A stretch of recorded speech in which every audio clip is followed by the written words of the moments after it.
Hello learners, welcome to NIOS. Today we are going to discuss grammar for communication, right? So as you can see, for effective communication, it's very important that you have you make use of correct grammar, and as you can see that we will be discussing, our main objective is first to give you or let you know about the basics of grammar, right? So let's first list part of speech, then we will be identifying tenses, then we'll also look at the use of articles, right? So why is grammar so important? Okay, the study of grammar is very important because it is a study of the rules of a language, all right? Some of the most common errors are made because we are not aware of the rules of grammar, all right? Especially when we're using sentence structure, all right?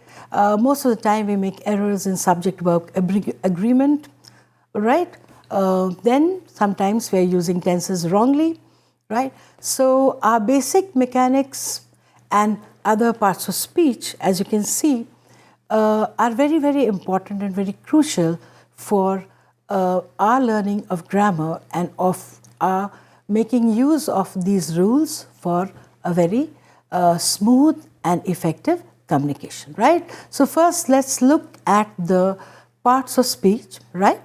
So there are 8 parts of speech in English. You can see noun, pronoun, adjective, verb, adverb, prepositions, conjunctions, and interjections, right? Now anything that has a name is a noun, right?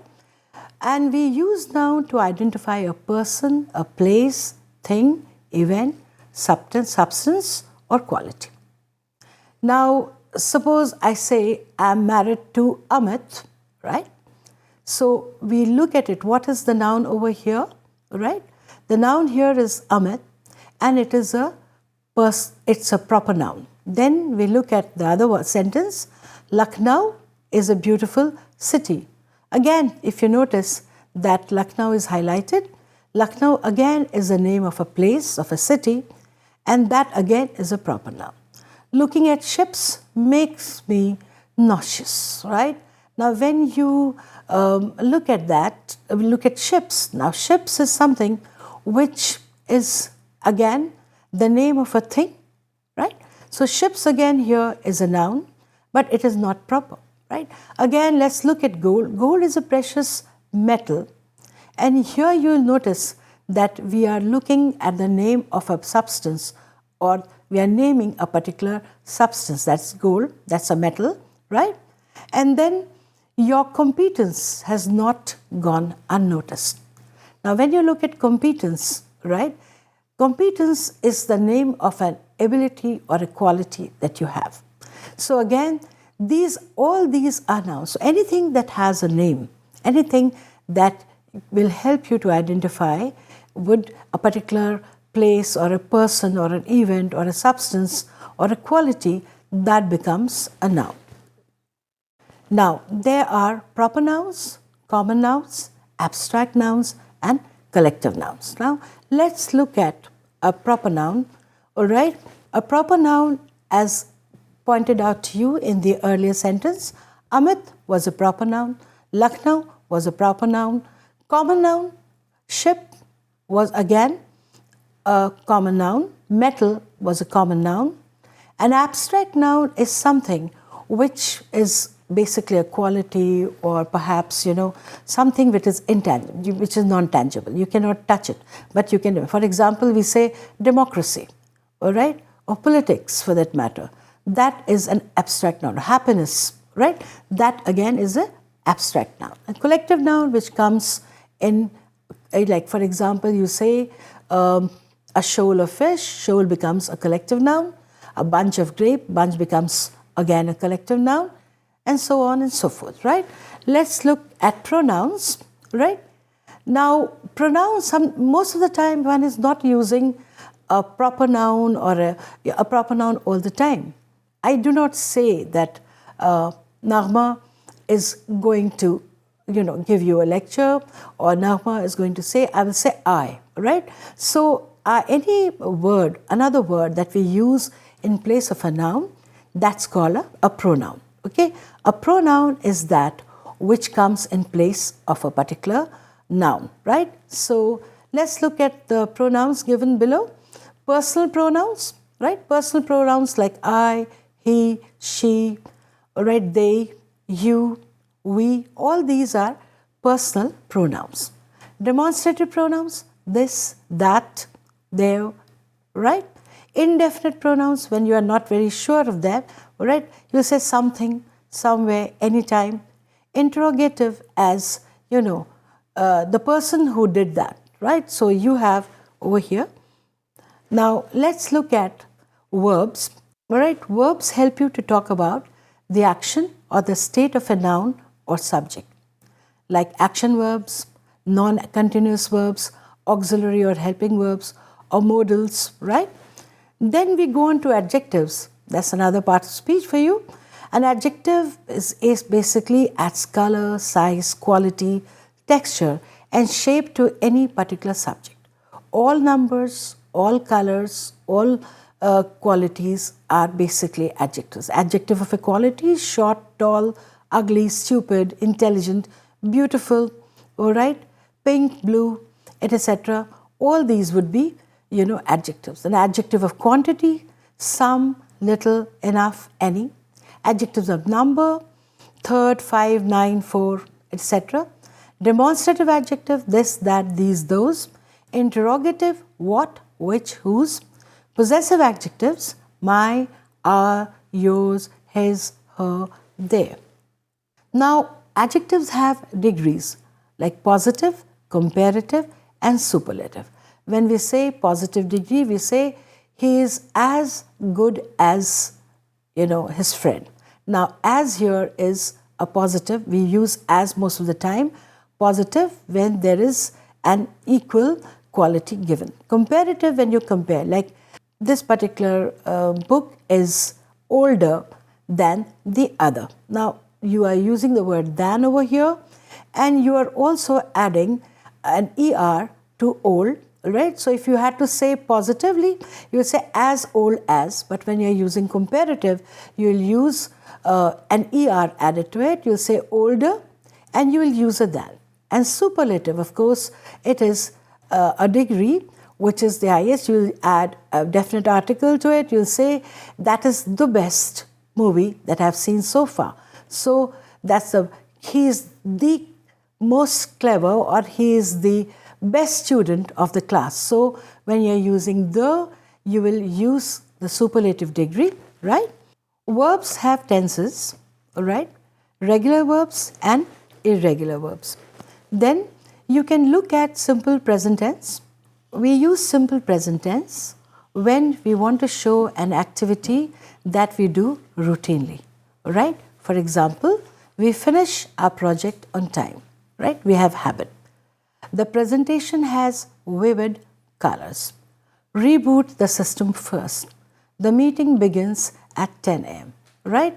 So most of the time, simple present tense is used to show something, an action rather, which we do habitually, or we are into doing it routinely.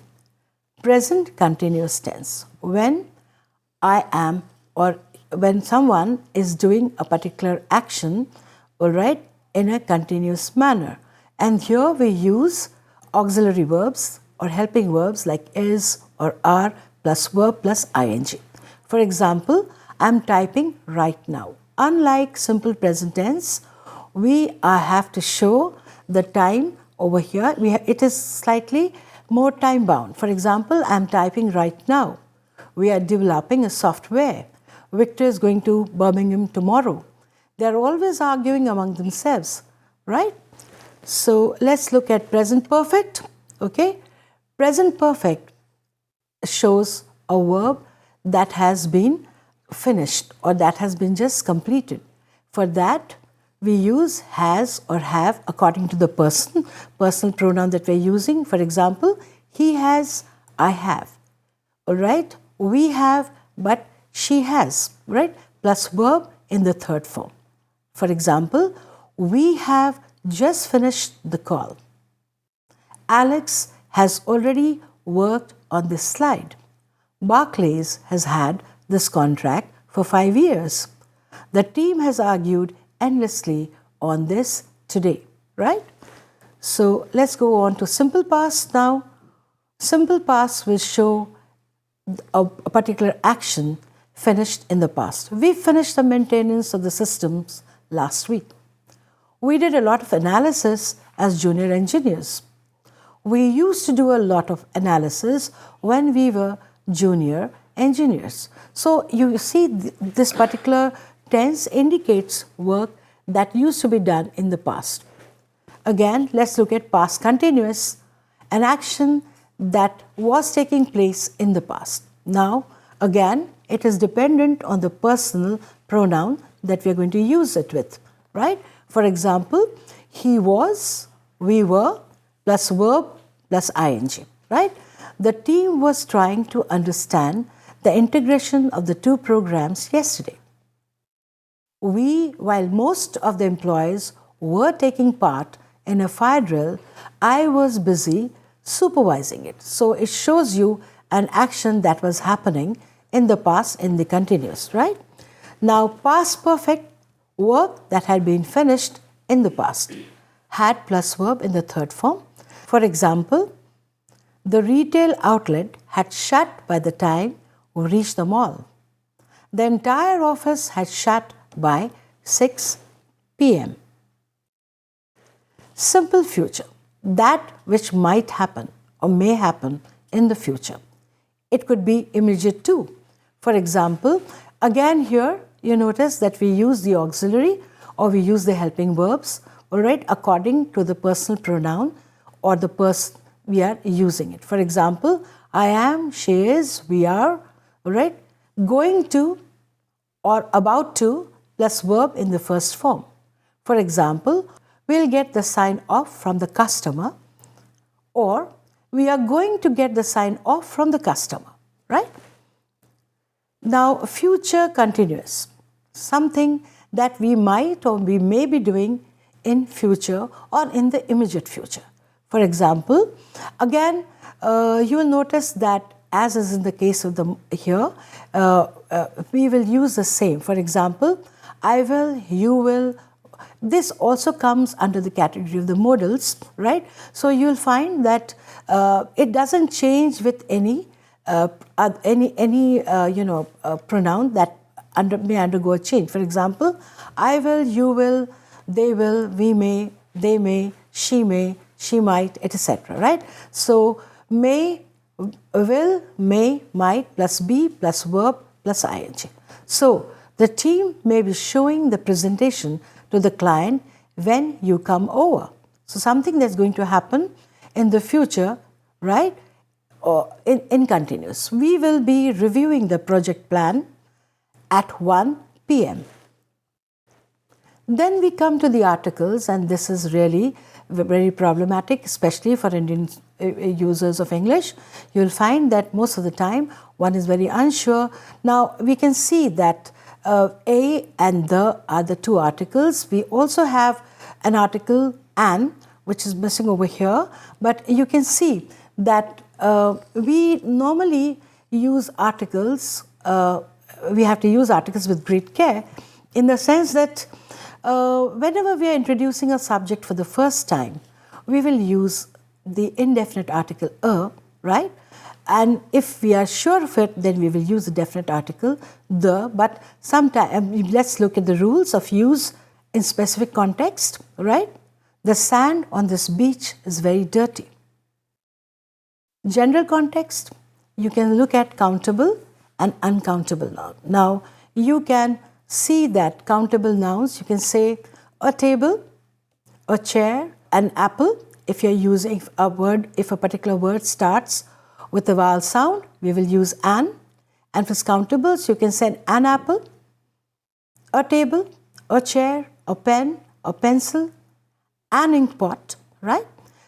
And these are countable nouns. What do we mean by countable nouns? Which can be pluralized, which come, you can say table, one table, a table, and 10 tables, right? And there's another variety, it's called uncountable nouns. Uncountable nouns are also known as mass nouns. As you can see, the unit before the noun is counted, right? And uncountable noun normally would use the definite article, the, it will not use a or an. We should also come to adverbs.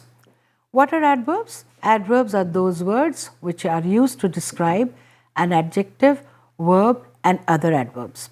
Examples are slowly, fast, briskly. Very smart. Here, very is an adverb modifying the adjective smart. Walk slowly. Here, it modifies a verb. Quite fast. Here, it modifies an adverb. Prepositions are also part of speech. Prepositions are those words which give you the relationship between two nouns. This part of speech refers to words that specify place and time. For example, in, on, beside, at, it, etc. We come then to conjunctions. Conjunctions are words which join words, phrases or clauses. For example, and, but, however. For example, pen and paper, coffee and tea. I could not attend the class, but I could get my notes from my friend. However, and many other such words which join words, phrases or clauses. Interjections are express emotions. For example, alas, hooray, hurrah or oh.